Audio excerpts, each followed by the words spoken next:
Hello friends, welcome back to my channel. আজ নিয়ে চলে এসেছি অতি পুরনো দিনের এক রান্না, ইলিশ মাছের মাথা দিয়ে কচুর শাক।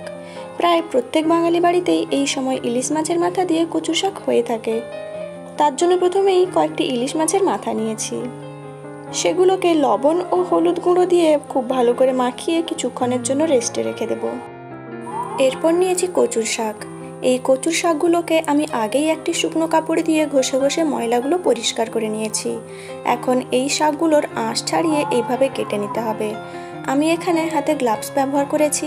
গ্লাভস না থাকলে হাতে আগেই একটু সরিষার তেল লাগিয়ে নেবেন, না হলে হাত কালো হয়ে কষ পড়ে যেতে পারে কিংবা হাত অনেক সময় চুলকোতেও পারে। শাকগুলো কাটা হয়ে গেছে, এবার পরিষ্কার জল দিয়ে ধুয়ে নেব।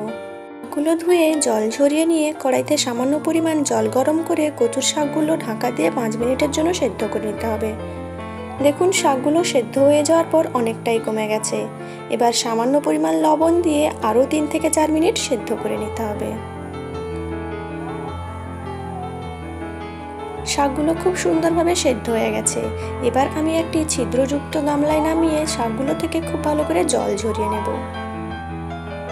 এইভাবে চিপে চিপে দিলে অনেকটাই জল বেরিয়ে যায়, আর শাক থেকে যতটা জল বেরিয়ে যাবে ততটাই শাকটি খেতে সুস্বাদু লাগবে।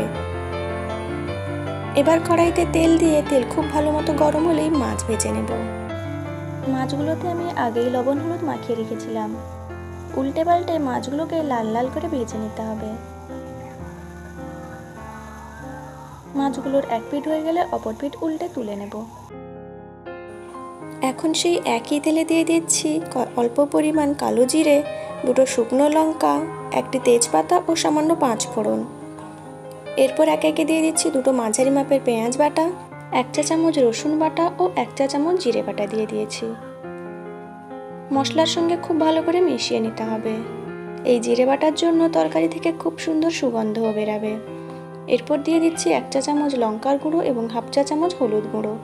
লঙ্কাটা অবশ্যই আপনারা স্বাদ বুঝে দেবেন। এরপর ভেজে রাখা ইলিশ মাছের মাথাগুলো দিয়ে আবারও খুব ভালো করে নাড়াচাড়া করে নিচ্ছি। এখন জল ঝরিয়ে রাখা কচুর শাকগুলো দিয়ে ইলিশ মাছের মাথা এবং মশলার সঙ্গে খুব ভালো করে মিশিয়ে নেব। সবকটি উপকরণ খুব ভালোভাবে নাড়াচাড়া করে মিশিয়ে নিতে হবে।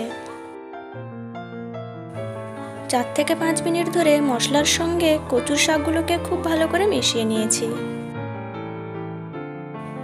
4 থেকে 5 মিনিট হয়ে গেছে। আমি এখন পরিমাণ মতো চিনি দিয়ে দিচ্ছি।